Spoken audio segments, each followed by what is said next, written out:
بسم اللہ والصلاة والسلام علی رسول اللہ۔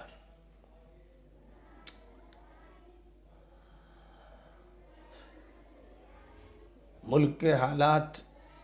تشویشناک ہیں اور مسلسل ایسے اقدامات ہو رہے ہیں اور ایسے فیصلے ہو رہے ہیں جو امت کے لیے نقصان دہ ہیں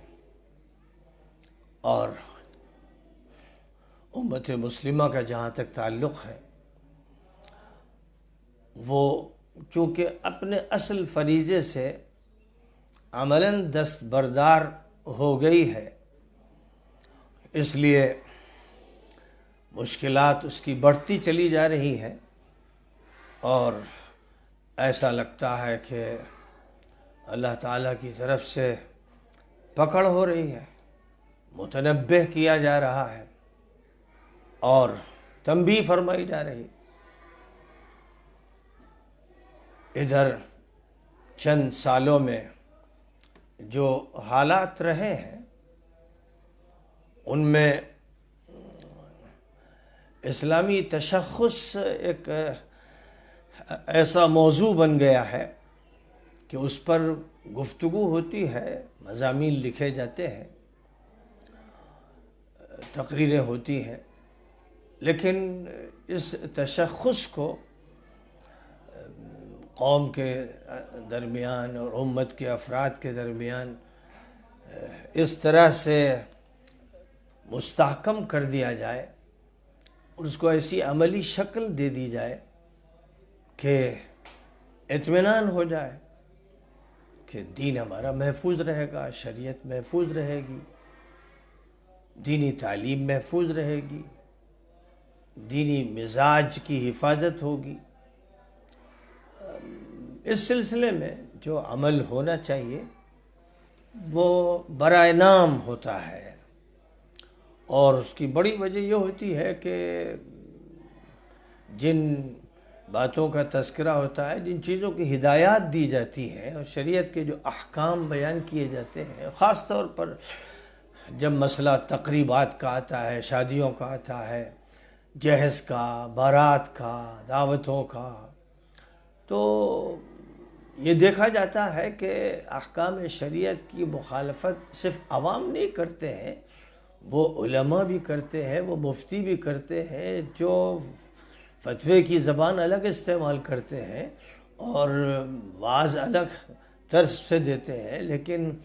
ایسی مسرفانہ اور رسمی اور مبتدعانہ دعوتوں میں شریک ہوتے ہیں اور اس طرح سے وہ معاشرے کے درمیان خلط ملط ہو جاتے ہیں، گڈمڈ ہو جاتے ہیں، تمیز باقی نہیں رہتی ہے اور قول و عمل کا تضاد سامنے آتا ہے کہ جو کہتے ہیں وہ کرتے نہیں ہیں اور بہت ہی چھوٹی چھوٹی مصلحتوں کو اور ضرورتوں کو بلکہ مفادات کو سامنے رکھ کر شریعت کو بھیٹ چڑھا دیتے ہیں۔ قرآن پاک کے صریح احکام سے تغافل اختیار کرتے ہیں، تجاہل برتتے ہیں، بلکہ ایسا لگتا ہے کہ وہ اس کی خلاف ورزی پر آمادہ ہیں۔ زبان سے وہ حکم شرعی کا انکار نہیں کر سکتے اور دل میں بھی اس کو مانتے ہوں گے کہ یہ حکم شرعی ہے، لیکن ان کا عمل یہ بتاتا ہے کہ وہ اس کو تسلیم کرنے کے لیے تیار نہیں ہے۔ لِمَ تَقُولُونَ مَا لَا تَفْعَلُونَ، قرآن پاک میں فرمایا گیا کہ وہ کہتے کیوں ہو جو کرتے نہیں ہو۔ جن چیزوں کی مخالفت کرتے ہو، مثلا اسراف اور تبذیر کی مخالفت کی جاتی ہے دھڑلے سے، لیکن یہ دیکھا جاتا ہے کہ جو بھی دعوتیں ہوتی ہیں دولت مندوں کی طرف سے، اصحاب ثروت کی طرف سے، یہاں تک کہ ان لوگوں کی طرف سے جو سودی کاروبار کرتے ہیں یا سود لیتے ہیں، جن کے مال میں حلال و حرام کی تمیز نہیں ہے، نہ وہ دعوت کرتے ہیں اور علماء کو اور مشائخ کو اور بزرگوں کو اور مفتیوں کو بلاتے ہیں تو وہ سر فہرست موجود ہوتے ہیں اور اگلی صفوں میں شریک ہوتے ہیں۔ یہ ایک ایسا تعامل ہے جس کی بنیاد پر ان پر سے اعتماد اٹھ جاتا ہے، اور یہ بات صاف محسوس ہوتی ہے کہ یہ جو کہتے ہیں وہ کرتے نہیں ہیں، تو اس سے شریعت کا بھی اعتبار باقی نہیں رہتا ہے اور علماء کی بھی بے اعتباری قائم ہوتی ہے۔ اسی طرح ہماری ملت کی جو ذمہ داری ہے کہ ملت جو ہے وہ ایک اکائی بنی رہے، اس کی صفوں میں اتحاد ہو، اور وہ ملت کے تمام افراد کو جوڑ کر چلنے کا عمل اختیار کرے۔ ظاہر ہے کہ یہ اسی وقت ممکن ہے کہ جب کہ ایسی قیادت ہو ملت کی کہ جو اس بات پر یقین رکھتی ہو کہ ملت کو متحد رہنا ہے، ملت کو جوڑ کر چلنا ہے، ملت میں انتشار نہیں پیدا ہونے دینا ہے۔ 1972 میں جس وقت پرسنل لا بورڈ کا قیام عمل میں لایا گیا، بمبئی میں اس کا اجلاس ہوا، پھر حیدرآباد میں اس کا اجلاس ہوا، اور پرسنل لا بورڈ کی تشکیل ہوئی تو جس فضا میں ہوئی اور جس توسع کے ساتھ ہوئی، وہ توسع ایسا ہے کہ ظاہر ہے کہ وہ مفتیوں کو منظور نہیں ہے، وہ ان لوگوں کو کسی حالت میں منظور نہیں ہو سکتا ہے کہ جو پرسنل بورڈ میں شریک ہونے والی جماعتوں، تنظیموں اور فرقوں کو مسلمان ہی نہیں سمجھتے، جن کے فتوے ان کے کفر کے بارے میں ہیں۔ پرسنل بورڈ میں ظاہر ہے کہ دیوبندی و بریلوی ہی صرف نہیں، مہدوی بھی شریک ہوئے، شیعہ حضرات بھی شریک ہوئے، اور آغا خانی بھی شریک ہوئے۔ وہ سارے فرقے جو ہندوستان میں رہتے ہیں اور جن کے بارے میں ہمارے بعض فرقوں کی طرف سے تکفیر کے فتوے موجود ہیں، بلکہ پوری مہم ان کی تکفیر کی چلائی جاتی ہے، اور جب بھی بات عقائد پر چھڑتی ہے اور ان کے عقائد کی تفصیلات سامنے آتی ہیں تو بات پھر یہیں تک پہنچتی ہے کہ ان کا ایمان ان عقیدوں پر نہیں ہے جو امت میں یہ سمجھا جاتا ہے کہ جمہور کے عقائد ہیں، اہل سنت کے عقائد ہیں، اور وہ ان کے خلاف ہیں۔ لہٰذا ان کو مسلمان فتوے کی زبان میں نہیں مانا جاتا، لیکن حکومت کے مقابلے میں سب نے اتفاق کیا، اور جس وقت اتفاق کیا گیا اس وقت حضرت قاری محمد طیب صاحب رحمۃ اللہ علیہ کو پرسنل لا بورڈ کا صدر منتخب کیا گیا، اور یہ حضرت قاری صاحب کی یہ ظاہر ہے کہ وسعت تھی، اور ان کے یہاں اس بات کی گنجائش تھی کہ ان سب لوگوں کو ملت کی جماعت کی حیثیت سے شامل کیا جائے، اور پھر سب شامل رہے،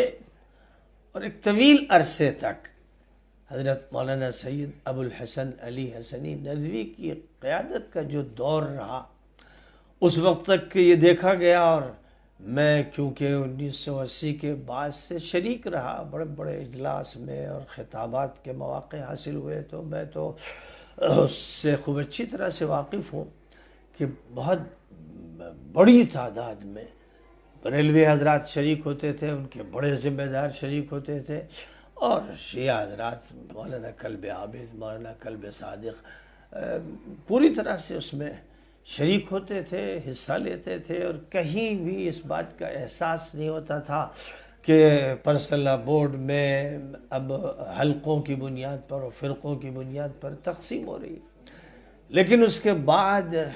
کے دور میں یہ دیکھا گیا کہ پرسنل لا بورڈ داخلی انتشار کا شکار ہونا شروع ہو گیا، اور شیعہ صاحبان نے اپنا پرسنل لا بورڈ بنا لیا،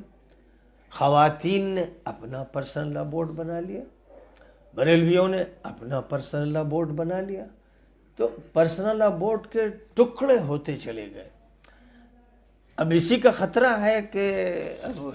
کوئی پرسنل لا بورڈ دیوبندی ہو، کوئی پرسنل لا بورڈ غیر مقلدوں کا ہو، کوئی پرسنل لا بورڈ ندویوں کا ہو، کیونکہ یہ بھی آپس میں ملتے نہیں، ان کے ذہن بھی متفق نہیں ہیں، ان کے عقائد بھی یکساں نہیں ہیں، ان کے افکار میں بھی بڑا انتشار ہے۔ تو اگر سلسلہ چلتا رہا تو بہرحال نوبت اس کی بھی آئے گی کہ ہر حلقے کا ایک پرسنل بورڈ ہوگا۔ بہرحال یہ جب سے سلسلہ شروع ہوا ہے تو پرسنل بورڈ کی طاقت نہیں رہ گئی، اور وہ بیمار ہونا شروع ہوا، اس کو طرح طرح کے عوارض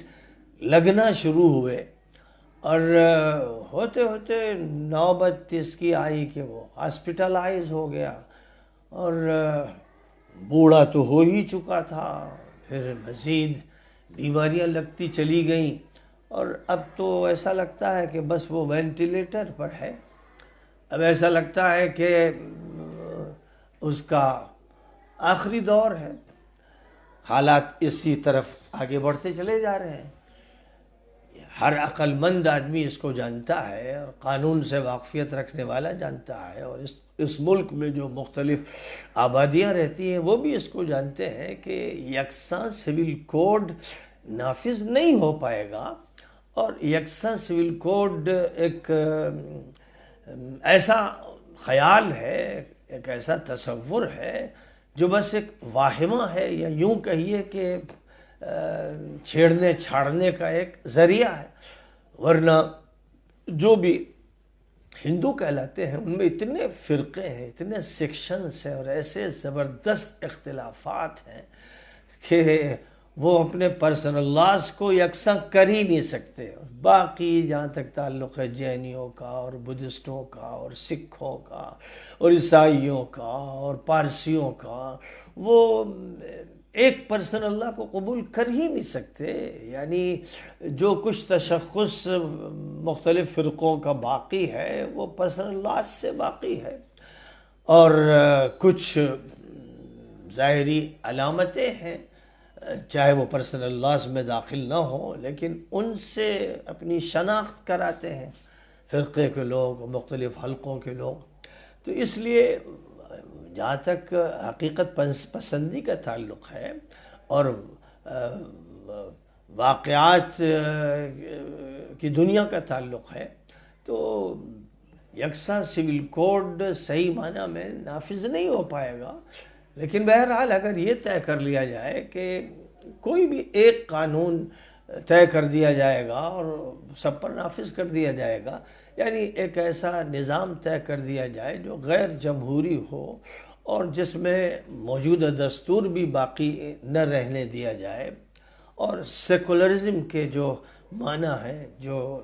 نرم سیکولرزم ہے، اس کو باقی نہ رکھا جائے، تو ظاہر ہے کہ پھر جو تشخصات ہیں، امتیازات ہیں، اور اپنے اپنے جو شخصی اور عائلی قوانین ہیں، پھر ان کی پابندی بھی باقی نہیں رہے گی، اور کم از کم عدالتوں کی حد تک وہ تشخص ختم کر دیا جائے گا، اور یکسانیت لے آئی جائے گی۔ دنیا کے بہت سے ملکوں میں یکساں سول کوڈ ہے، ہر جگہ پرسنل لاز نہیں ہیں، تو اس لیے اگر بہت سے ملکوں میں ایک عمل ہو رہا ہے تو وہ ہندوستان میں بھی ہو سکتا ہے۔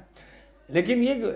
اس سلسلے میں جب بھی بات آئی تو اس کی مخالفت بھی کی گئی، اور ہر طبقے کی طرف سے کی گئی، اور ساتھ ہی ساتھ ابھی تو قریب میں پارلیمنٹ کی طرف سے بھی یہ کہا گیا کہ پارلیمنٹ اس سلسلے میں کوئی قانون وضع نہیں کر رہی ہے، اور نہ وہ اس سلسلے میں کوئی فیصلہ کرنے کی پوزیشن میں ہے۔ مرکز نے اپنی صفائی بھی پیش کی، لیکن اسی کے ساتھ ساتھ یہ بھی ایک امر واقعہ ہے کہ اتراکھنڈ میں یکساں سول کوڈ کی بات کی گئی، ہماچل پردیش میں کی گئی، یعنی وہاں اس کے نفاذ کی بات ہو رہی ہے۔ اور اب جو ملک کے لیے جس صوبے کو ماڈل بنایا گیا، یعنی گجرات کا ماڈل، اب اس صوبے میں بھی یہ بات شروع کر دی گئی، اور آج کا جو اخبار آیا اس میں یہ خبر ہے، آج کے اخبار میں یہ خبر آئی ہے،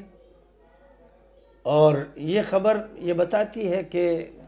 گجرات کی جو اسمبلی ہے اس میں اب انتخابات سے پہلے یکساں سول کوڈ نافذ کرنے کی بات شروع کر دی گئی ہے۔ اور یہ بیان آیا کہ گجرات کے وزیر داخلہ ہرش سنگھوی نے کہا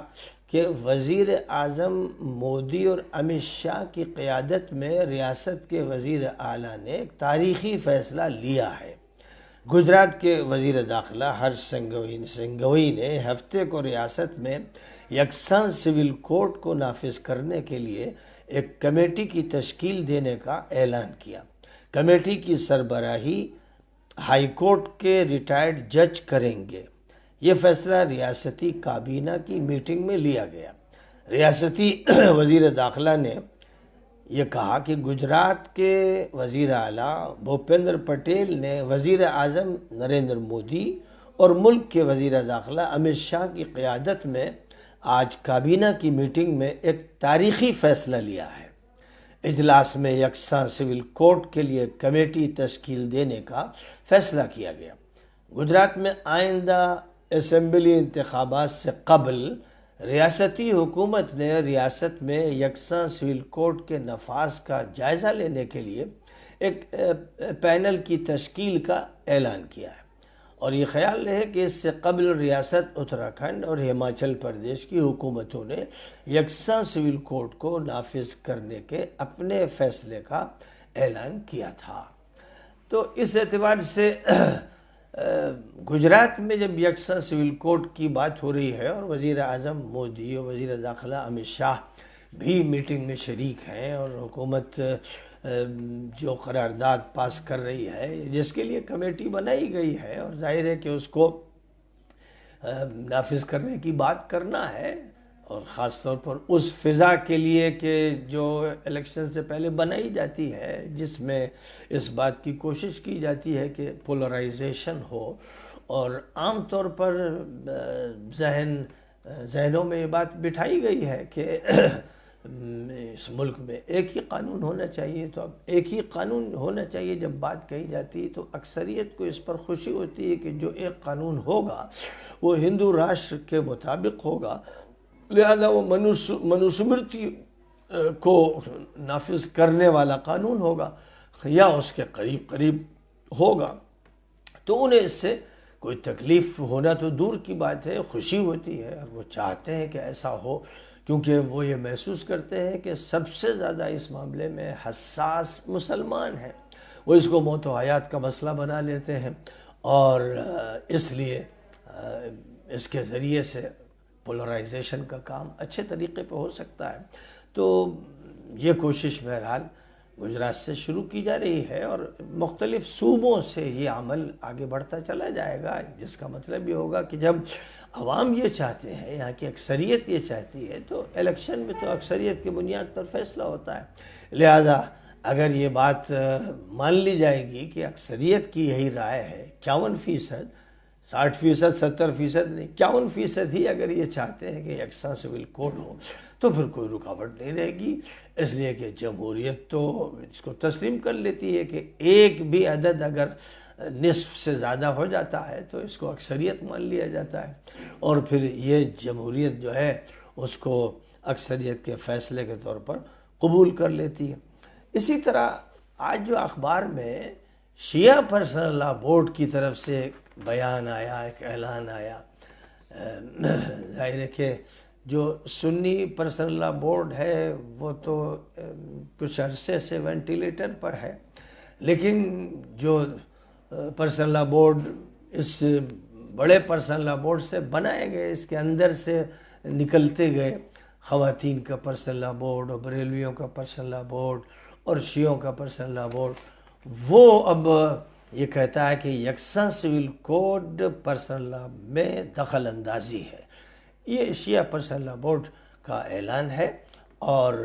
اس کی جو مجلس عاملہ کی میٹنگ ہوئی اس میں یہ بات کہی گئی کہ ملک میں یکساں سول کوڈ کے ممکنہ نفاذ کی مخالفت کرتے ہوئے یہ بات کہی گئی کہ پرسنل لا بورڈ میں یہ پرسنل لا میں یہ دخل اندازی ہے، اس کو دخل اندازی قرار دیا گیا، اور یہ کہا گیا کہ اس مسئلے پر حکومت سے بیٹھ کر بات کرنا ہے۔ ساتھ ہی ساتھ یہ اعلان بھی کیا گیا کہ اب آل انڈیا شیعہ پرسنل لاء بورڈ کی مجلس عاملہ کی میٹنگ میں جو شیعہ پی جی کالج میں کی گئی تھی، اس میں یہ طے ہوا کہ 18 دسمبر کو بمبئی میں قومی اجلاس منعقد کیا جائے گا۔ بڑے پیمانے پر اجلاس اب شیعہ پرسنل لاء بورڈ کرے گا، اور وہ یہ کہتا ہے کہ یکساں سول کوڈ جو ہے وہ پرسنل لاء میں دخل اندازی ہے۔ تو یہ بات اب وہ کہہ رہا ہے، اور ظاہر ہے کہ یہ بات اس پرسنل لاء بورڈ کو بھی کہنا ہے جس کے جنرل سیکریٹری مولانا خالد سیف اللہ صاحب رحمانی ہیں، ان کا بھی بیان آج کل آ جائے گا۔ لیکن مسئلہ بیانات سے مسئلے کے حل ہونے کا نہیں ہے، اور نہ اس طرح مسئلہ اب حل ہوگا جیسے پہلے حل ہوا کرتا تھا جب مسلمان ووٹ بینک تھے کسی پارٹی کے، تو اس وقت وہ اپنی طاقت کا مظاہرہ کرتے تھے، احتجاج کرتے تھے، اور 2 لاکھ 3 لاکھ لوگوں کو کسی جگہ جمع کرتے تھے اور قرارداد پاس کرتے تھے اور اپنا پورا زور ڈالتے تھے۔ تو اس کا اثر کبھی پڑتا تھا، کبھی نہیں پڑتا تھا۔ لیکن اب جو صورتحال ہے، کیونکہ وہ مسلم ووٹ بینک کی نہیں ہے، اس لیے احتجاج اور مظاہروں سے بھی کچھ ہونا نہیں ہے۔ اس لیے جو بات یہاں کہی گئی کہ ذمہ داروں سے ملاقات کرنا ہے، ٹھیک ہے، راستہ تو یہی ہے کہ ملاقات کر کے ان کو سمجھا دیا جائے، مطمئن کیا جائے کہ اس سے صرف انتشار ہوگا، فائدہ کچھ نہیں ہونا ہے۔ لیکن جو یہ چاہتے ہو کہ انتشار ہو، جو یہ چاہتے ہو کہ فرق ہو، تقسیم ہو، معاشرہ تقسیم ہو، کیونکہ معاشرہ جب تقسیم ہوتا ہے تو اس کا فائدہ ہوتا ہے انتخابات میں، اس لیے وہ تو اسی حکمت عملی کو استعمال کریں گے۔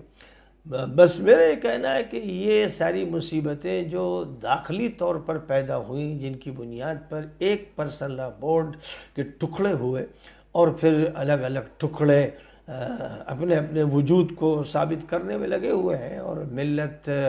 ٹوٹ چکی ہے، بکھری ہوئی ہے۔ سب سے پہلی کوشش یہ ہونی چاہیے کہ ملت میں جو یہ ٹکڑے ہو گئے ہیں ان کو جوڑا جائے، جہاں پھٹن ہو گئی ہے وہاں رفع کا کام کیا جائے۔ پہلا کام یہی ہے کہ جتنے بھی حلقے ہیں ملت میں، امت میں جو شامل ہیں، ان سب کو مل کر کوئی بات کرنی چاہیے، اور بات صرف یہ نہیں کرنی چاہیے کہ ہمارا یہ مطالبہ ہے، بلکہ یہ کہ مجموعی طور پر ملک میں جتنی بھی آبادیاں ہیں، جتنے بھی مذاہب کے لوگ رہتے ہیں، اور جتنے فرقے ہیں، ایک مذہب کے اندر جو فرقے ہیں ان کے بھی پرسنل لاز میں فرق ہے، ان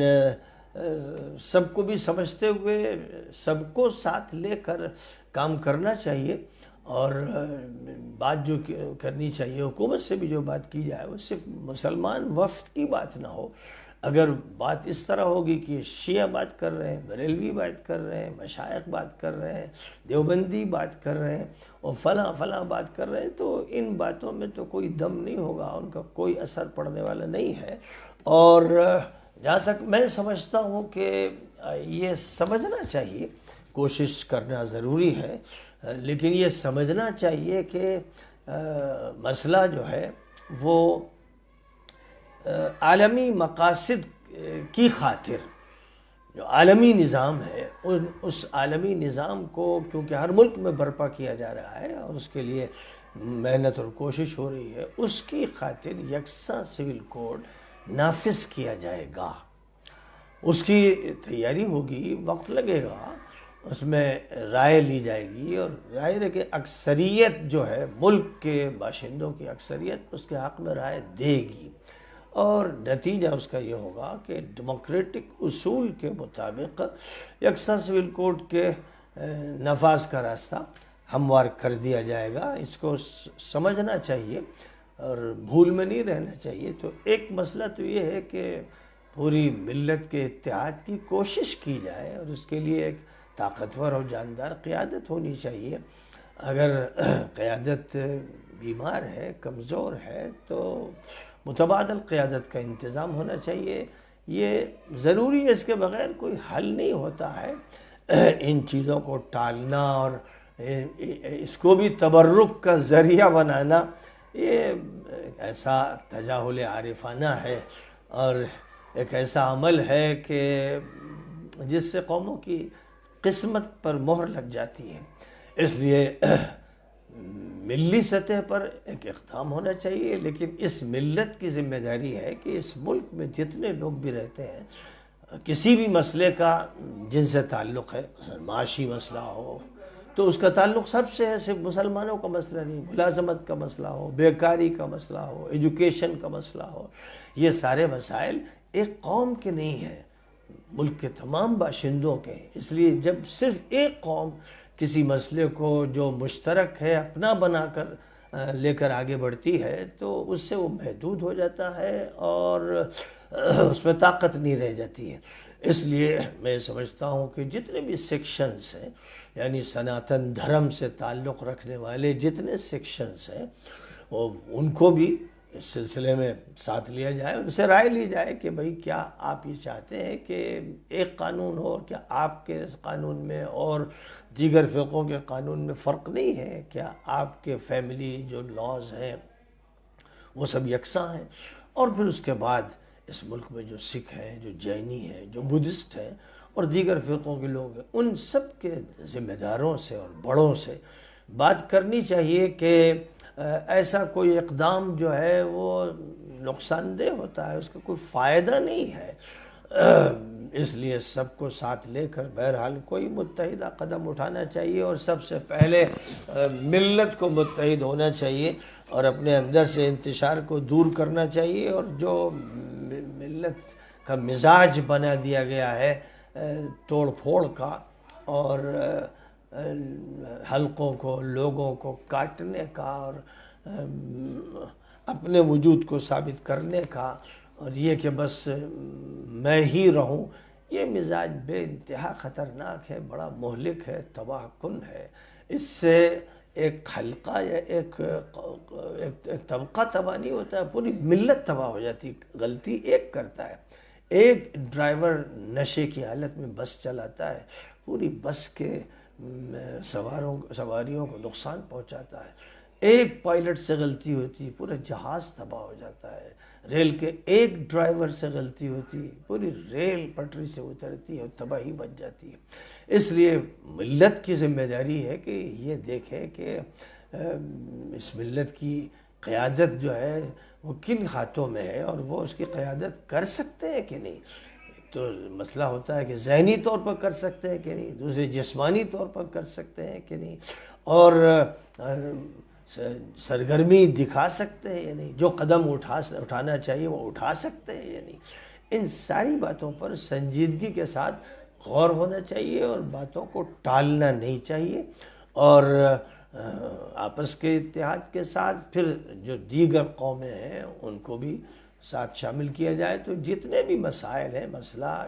صرف پرسنل لا کا نہیں، بہت سے مسائل ہیں، ان تمام مسائل میں اس بات کی ضرورت ہے کہ متفقہ طور پر اقدام ہو. اور جو بھی یہ محسوس کرتے ہیں کہ وہ مظلوم ہیں، ان کو سائیڈ میں کر دیا گیا ہے، ان کی کوئی حیثیت نہیں، کم از کم وہ متفق ہو اور وہ متفق ہو کر کوئی عمل کریں.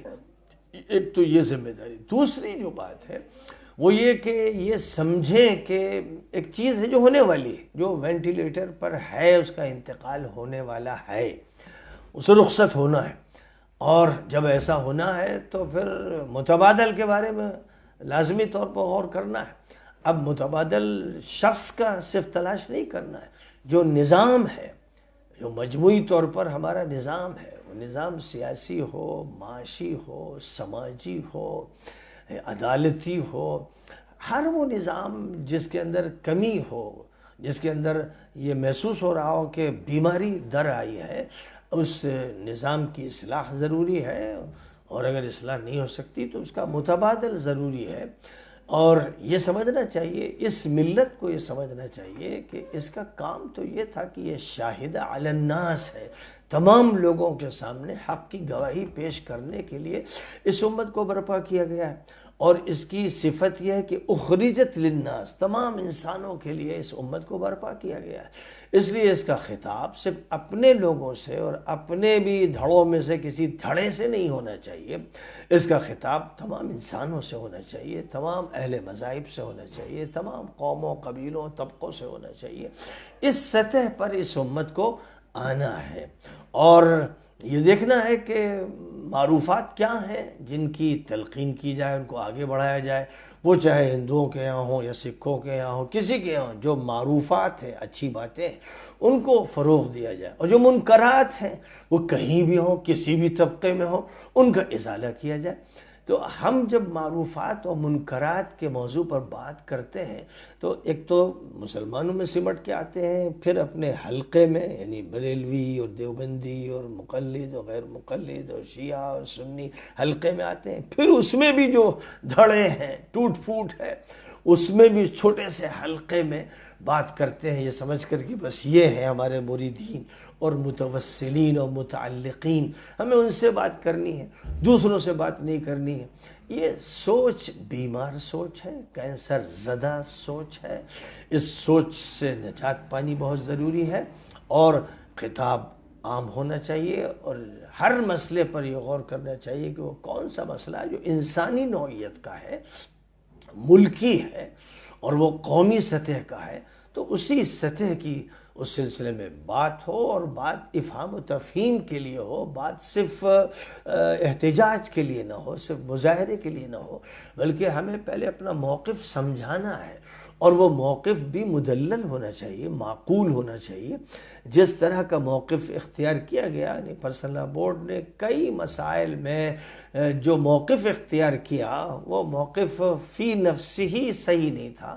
اس میں جھول تھے، اس میں کمزوریاں تھیں، اس میں اسلام کی صحیح اور عادلانہ نمائندگی نہیں تھی۔ جیسے طلاق ثلاثہ کے بارے میں جو موقف تھا وہ اسلام کی عادلانہ اور منصفانہ نمائندگی پر مبنی نہیں تھا، اس لیے اس میں شکست ہونی تھی،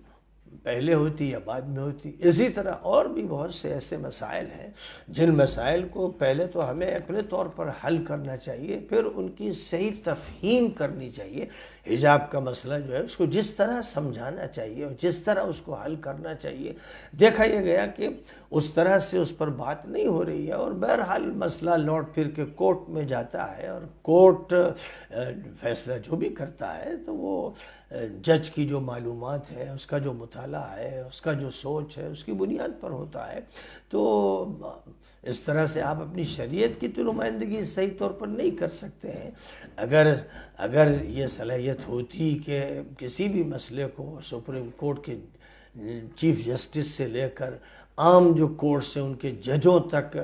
اس کی صحیح تفہیم ہوتی، اور ہم یہ مانتے ہیں کہ اسلام فطرت پر مبنی ہے، معقول ہے، منطقی ہے، اس کے دلائل سے ہر جج کو مطمئن کیا جا سکتا ہے، ہر وکیل کو کیا جا سکتا ہے، ہر ایجوکیٹڈ انسان کو، اسکالر کو مطمئن کیا جا سکتا ہے، یہ ہم یقین رکھتے ہیں۔ اگر ہم نہیں کر پا رہے ہیں تو کچھ ہماری کمی ہے، زبان کی دشواری ہے، اصطلاحات کی رکاوٹ ہے، ورنہ اس میں کوئی شک نہیں کہ اسلام کی اگر صحیح ترجمانی ہو قول و عمل سے تو وہ ترجمانی تسلیم کی جائے گی، اس کو لوگ مانیں گے، اس کا انکار نہیں کر سکیں گے۔ تو ہمیں اس رویے کو اختیار کرنا ہے، اور اس نہج پر کام کرنے کی اب ضرورت ہے، کیونکہ جو دور آ رہا ہے اور آتا چلا جائے گا، اس دور میں اس کے علاوہ اور کوئی راستہ نہیں ہے۔ وآخر دعوانا ان الحمد للہ رب العالمین۔